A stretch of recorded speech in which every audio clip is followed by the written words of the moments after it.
ఇప్పటివరకు మేడం గారు చెప్పింది విన్నారా మీరు? ఏమర్థమైంది మీకు? హాస్పిటల్లో పోయి ట్రీట్మెంట్ అన్నా తీసుకోవాలా లేదా? మీరు ఫస్ట్ ఒక మాట చెప్పండి, మీ భార్య మీ బిడ్డను మేము కాపాడతాము తప్పకుండా, మీరు ట్రీట్మెంట్ తీసుకుంటారా లేదా ఫస్ట్ చెప్పండి. డాక్టర్ గారు మీరు చెప్పాలి ఆయనకి ఏ విధంగా మనము ట్రీట్మెంట్ చేయగలము, ఏ విధంగా అతను మామూలు మనిషిని చేయగలము, అతను మానసికంగా కుంగిపోకుండా ఎదగడానికి ముందుకు సాగడానికి మీ వంతు కౌన్సిలింగ్ ఏ విధంగా చేసేటటువంటి అవకాశాలు ఉన్నాయి? రాకేష్ గారు, చట్టపరంగా ఏం జరుగుతుంది అనే విషయాలు మేడం గారు చెప్పారు. పూర్తిగా అర్థమైందా మీకు? అంటే చట్టపరంగా వీళ్ళిద్దరు భార్యాభర్తలు, ఆ బిడ్డ ఏదైతే ఉందో ఆ బిడ్డ కూడా వాళ్ళ బిడ్డే. అన్ని రకాల అంటే చట్టం, ధర్మం, న్యాయం, సమాజం, విలువలు అన్ని రకాలుగా చూస్తే కంప్లీట్గా వీళ్ళ వైపే ఉంది కనుక వీళ్ళది కరెక్ట్. ఇప్పుడు మీ విషయానికి వచ్చేటప్పుడు మీరు గతాన్ని మర్చిపోయారు.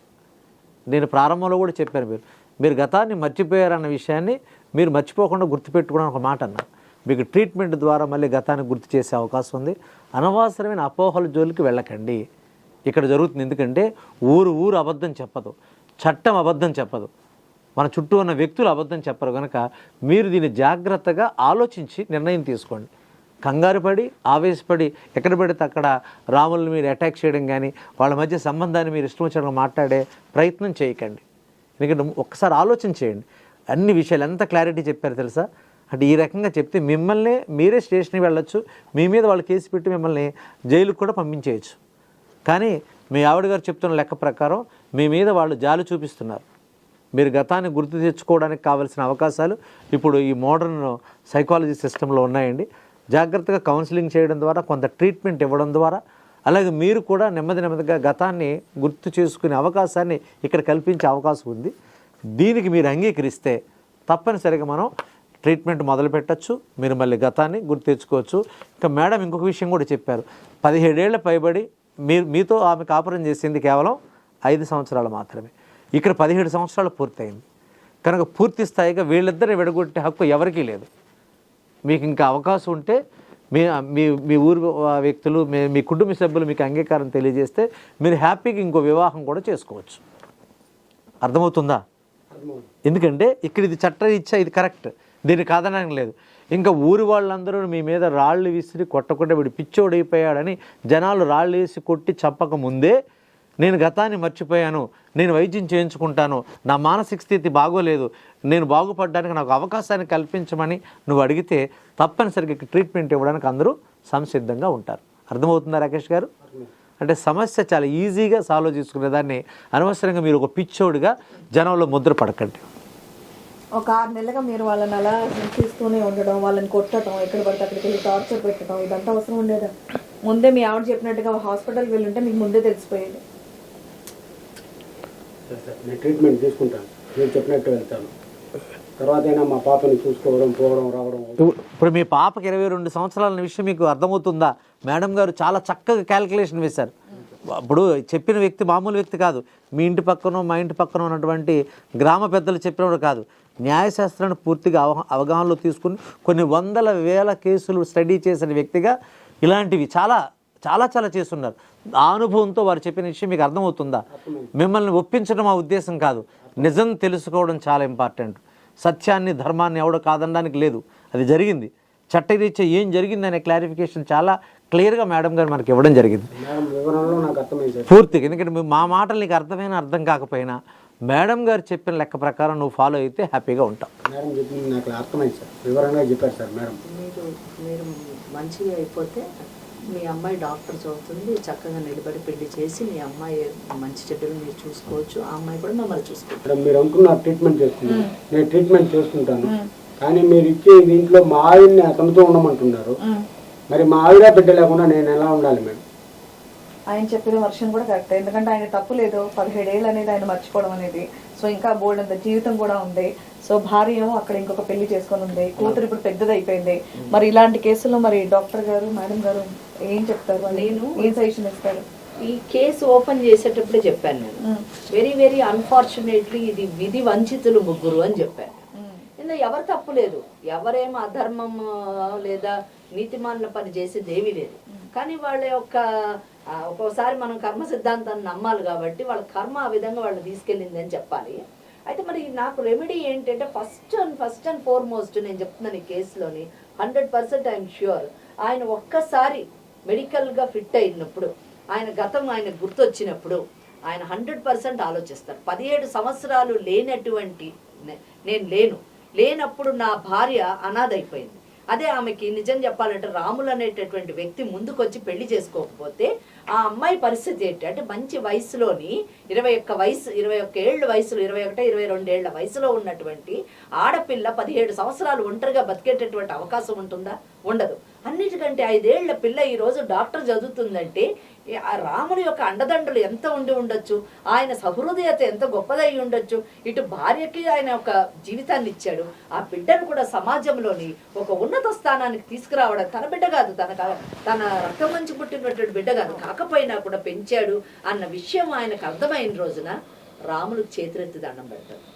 అలాగే భార్య పరిస్థితిని అర్థం చేసుకుంటాడు, కూతురు ఎదుగుదలను చూసి సంతోషిస్తాడు. ఈ 3 అతనికి పరిపూర్ణమైనటువంటి సమాధానం అని చెప్పొచ్చు. ఆ ఆనందాన్ని కలిగిస్తుంది. వాళ్ళతోని ఆయన తన జీవితాన్ని కంటిన్యూ చేయొచ్చు. కంటిన్యూ అంటే భర్తలాగానే ఉండక్కర్లేదు, ఆ కుటుంబంలో ఒక భాగస్థుడిగా ఉంటాడు. ఆయనకి రాములకు ఒక అన్నదమ్ముడుగా ఉంటాడు. ఆ కూతుర్ని చూసుకుంటూ బ్రతకగలిగేటటువంటి అవకాశం వాళ్ళిద్దరూ తప్పకుండా కలిగిస్తారు. ఎందుకంటే ఇక్కడ రాములు వ్యక్తిత్వం మనకు చాలా ఇంపార్టెంట్. పరాయోడి భార్యనే తన భార్యగా చూసుకొని మళ్ళీ నాకంటూ ఒక బిడ్డ పుడితే ఆ బిడ్డను సరిగ్గా చూసుకోలేనేమో అన్నంత స్థాయికి వెళ్ళేవాడు. ఈయన యొక్క పరిస్థితిని అర్థం చేసుకుని సహృదయతో ఆదరించాడు అని అనడానికి లేదు. ఏమంటారు రాములు గారు?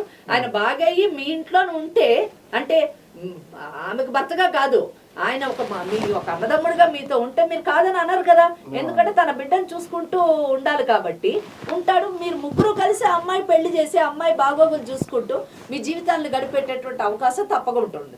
లేదు, కాదు, కూడదు, నేను అలా ఉండను వాళ్ళతోని, నాకంటూ జీవితం ఉన్నది, నేను నా జీవితాన్ని ఏర్పరచుకోవాలనుకుంటే ఆయన ఇంకొక వివాహం చేసుకునేటటువంటి అవకాశం ఉంది. ఏముంది, గ్రామంలో కానివ్వండి, బంధువర్గంలో కానివ్వండి, ఎంతో మంది ఉంటారు. ఇప్పుడు రాములు ఎలాగ తన మీనాక్షికి జీవితాన్ని ఇచ్చాడో అలాగే ఈయన ఇంకొక మహిళకి జీవితాన్ని ఇచ్చేటటువంటి అవకాశం ఉంది. అంతేగాని ఇప్పుడున్నటువంటి స్టేట్ ఆఫ్ కండిషన్లోని ఆయన ఏ నిర్ణయం తీసుకున్నా అది కరెక్ట్ కాదు. ఎందుకంటే ఆయన ఇప్పుడు ఏమనుకుంటున్నాడు, నా భార్య తప్పు చేసింది, నేను 4 రోజులు బయటకు వెళ్తే ఇంకొకటితో ఉన్నది, 5 ఏళ్ళు నా కూతుర్ని చంపేసింది అనేటటువంటి కండిషన్కి మెంటల్ కండిషన్ సరిగ్గా అయ్యి గతం గుర్తొచ్చి రాములు అటువంటి వాడు నా భార్యకి జీవితాన్ని ఇచ్చాడు, నా కూతుర్ని డాక్టర్ చదివించాడు అన్న ఆలోచనకి చాలా తేడా ఉంటుంది. అప్పుడు సమాధానం మారుతుంది, ఆయన తీసుకునేటువంటి నిర్ణయం కూడా మారుతుంది. డాక్టర్ గారు, మరి నిజంగా ఇలాంటి స్టేజ్ అనేది ఉంటుందండి? మరి 17 సంవత్సరాలు అనేది మర్చిపోయి ఇలా వచ్చి మళ్ళీ అదే గుర్తుంచుకొని మాట్లాడడం అనేది హిస్టరీ చూసుకున్నట్లయితేనండి ఇలాంటి కేసెస్ చాలా ఉన్నాయి. పూర్తిగా ఒక 17 ఏళ్ళు కాదండి, 20, 30, 40, 50 ఏళ్ళు కూడా ఉన్నాయి. మొత్తం మర్చిపోవాలి కానీ అక్కడ ఏ టైంలో అయితే మర్చిపోయాం అది మాత్రమే గుర్తుండేటట్టు. ఆ తగిలినటువంటి గాయం దెబ్బ ఏదైతే ఉందో దాని స్థాయిని బట్టి కోమాలోకి వెళ్ళిపోతారు, వాళ్ళకి ఏది గుర్తుండదు. ఈయన కాన్షియస్ సబ్ కాన్షియస్ మైండ్ గురించి మనం మాట్లాడగలిగితే ఈయన యాక్సిడెంట్ జరిగినప్పుడు ఏమైందంటే ఒక భాగంలో దెబ్బ తగిలింది, కొంత విషయాన్ని మర్చిపోయాడు ఆయన. అంటే ఎప్పుడైతే ఆయనకి యాక్సిడెంట్ జరిగిందో ఆ సమయం నుంచి ఇప్పటి వరకు ఆయన విషయాన్ని మర్చిపోయాడు, గతం మాత్రం గుర్తుంది. అంటే ఒక స్థాయి వరకు గుర్తుపెట్టుకున్న తర్వాత మర్చిపోయే పరిస్థితులు కూడా చాలా ఉంటాయండి. అంటే మనం రెగ్యులర్గా కూడా మనం చిన్న చిన్న విషయాలు మర్చిపోతుంటాం, మెమరీ లాస్ అనే పదం వాడుతుంటాం. ఇక్కడ స్ట్రాంగ్గా జరిగింది ఏంటంటే ఒక యాక్సిడెంట్ జరిగింది, తద్వారా జరిగినటువంటి అక్కడ నర్వ్స్ దెబ్బతినడం ద్వారా ఆయన గతాన్ని మాత్రమే మర్చిపోయాడు. వర్తమానం ఆయన గుర్తుంది, గతంలో ఉండిపోవడం వల్ల మాత్రమే అలా వాదించాడు. కాకపోతే ఇక్కడ మేడం గారు ఇచ్చినటువంటి క్లారిటీ ప్రకారం ఆయనకి ఇప్పుడు విషయం అర్థమైంది. విషయం అర్థమై ముందుకు రావడం అనేది అంటే ఆల్రెడీ ఆయన బ్రెయిన్లో ఏంటంటే యాక్సెప్టెన్స్ పెరుగుతుంది, మొండితనం కరుకుతనం పోయి ఓహో ఇది వాస్తవమే, నేను అంటే గతంలో నా బిహేవియర్ కరెక్ట్ కాదు అంటే బహుశా ఈయన ట్రీట్మెంట్ కూడా రెస్పాండ్ అయ్యే అవకాశం ఉంది. ఎప్పుడైతే మేడం గారి మాటలను ఆయన అంగీకరించడం మొదలుపెట్టాడో, లేకపోతే ఎట్ ఎనీ కాస్ట్ ఈ స్టేజ్ నుంచి లేచిపోయి మీరు నాకేం చెప్పక్కర్లేదు, నా కూతురు నాకు కావాలంటాడు, మళ్ళీ నా 5 ఏళ్ళు కూతురు నాకు కావాలంటాడు. సో ఇక్కడ వచ్చినప్పుడు ఏమవుతుందంటే ఇది రెస్పాండ్ అవుతున్నాడు. ట్రీట్మెంట్ తీసుకోవడానికి మీరు ఒప్పుకుంటున్నట్టేగా? సో మొత్తం సెట్ అయిపోయిన తర్వాత మరి మీనాక్షి గారు, రాములు గారు మీ ఇంట్లో మంచిగా మరి ఆయన్ని చూసుకుంటారా? ఎందుకంటే ఇప్పుడు ఈ వయసులో వచ్చేసి ఆయన బయటికి వెళ్ళి ఇప్పుడు మేడం గారు అన్నట్టు కుదిరితే వేరే పెళ్లి మీరే దగ్గరుండి చేస్తే హ్యాపీ, ఆయనకి ఇష్టం ఉన్నట్టు, లేదంటే కూతుర్ని చూసుకుంటూ ఉండడం లాంటిది ఏమైనా చేసినా బాగుంటుంది. మా ఆయన మాకు బరువు కాదు మేడం, మా బాగా మాతో ఉండడం మాకు ఇష్టమే, నాకు ఇష్టమే మేడం. కానీ తన గతం గుర్తొచ్చినా మా పిల్లలు కలిసి నడుస్తున్నాడు. ఇక్కడ శివాణి గారు మనం గమనించాల్సింది ఏంటంటే అందరూ మంచివాళ్లే. ఇందాక మేడం గారు ఓపెనింగ్లో చెప్పినట్టు అందరూ మంచివాళ్ళు, అందరూ మంచిగా ఆలోచిస్తున్నారు. విధి చేత వీళ్ళు వంచబడ్డారు, కాలం చేతుల్లో వీళ్ళు ఓడిపోవడం జరిగింది. ఏదో కర్మ సిద్ధాంతం ప్రకారం ఆలోచిస్తే ఆయనకు ఒక బ్యాడ్ పీరియడ్ ఉంది, అది జరిగిపోయింది. ఇప్పుడు మళ్ళీ ఆయన గుడ్లోకి వచ్చాడు, వీళ్ళందరూ యాక్సెప్టెన్సీలో ఉన్నారు. సో ఆయన కూడా హ్యాపీగా మనకి రెస్పాండ్ అవుతున్నారు. అంటే ఓవరాల్గా మన పని చాలా సులువైంది, చాలా చక్కగా పాయింట్ పాయింట్ చెప్పడం వల్ల అలా అర్థమైంది. ఇలా ముందే ఎవరైనా కూర్చోబెట్టి చెప్పుంటే 6 నెలలు కూడా మీకు ఇబ్బంది ఉండేది కాదు, ఆయన కూడా ఇబ్బంది పడేవాడు కాదు. సో చక్కగా ట్రీట్మెంట్ తీసుకోండి, కలిసి ఉండండి, హ్యాపీగా ఉండండి. So thank you so much madam Venkateswari గారు అండ్ అలాగే నాగిరెడ్డి అదేంటి కొంచెం వీళ్ళ కష్టమైనటువంటి కేసుని చాలా సింపుల్ గా నీట్ గా ఎక్స్ప్లెయిన్ చేసి క్లియర్ చేసినందుకు థ్యాంక్స్ అలాట్. ఈయన శారీరకంగా 45 ఏళ్ల వయసు దాటి ఉందా, బట్ మానసికంగా మాత్రం ఇంకా 19 ఏళ్ల వయసులోనే ఉన్నాడు. కాబట్టి సో మీనాక్షి గారు, రాములు గారు, ఇప్పుడు మీ అమ్మాయికి 22 ఏళ్ళు. సో ఈ అబ్బాయి కూడా మీ కొడుకులాగా భావించి కొంచెం మీ ఇంట్లో వాళ్ళలాగా యాక్సెప్ట్ చేస్తే బాగుంటుంది. సో దగ్గరుండి ఆయనకి మంచి ట్రీట్మెంట్ ఇప్పించి కుదిరితే పెళ్లి చేయించండి, లేదంటే ఇంట్లోనే ఉంచుకొని చక్కగా మీ ఫ్యామిలీ మెంబర్లా చూసుకుంటే బాగుంటుంది. సో చూసారు కదండి, రాకేష్ గారు గతం మర్చిపోయానన్న విషయాన్ని కూడా మర్చిపోయి సమస్యను తీసుకొని ఇక్కడ వరకు వచ్చారు. బట్ ఇక్కడ చక్కగా మన వెంకటేశ్వరి గారు అండ్ అలాగే నాగిరెడ్డి గారు మంచి కౌన్సిలింగ్ అనేది ఇచ్చేసి వాళ్ళ ప్రాబ్లమ్ ని క్లియర్ చేశారు. సో ఇప్పుడు వాళ్ళు చక్కగా హ్యాపీగా అందరు కలిసిమెలిసి ఉంటున్నారు.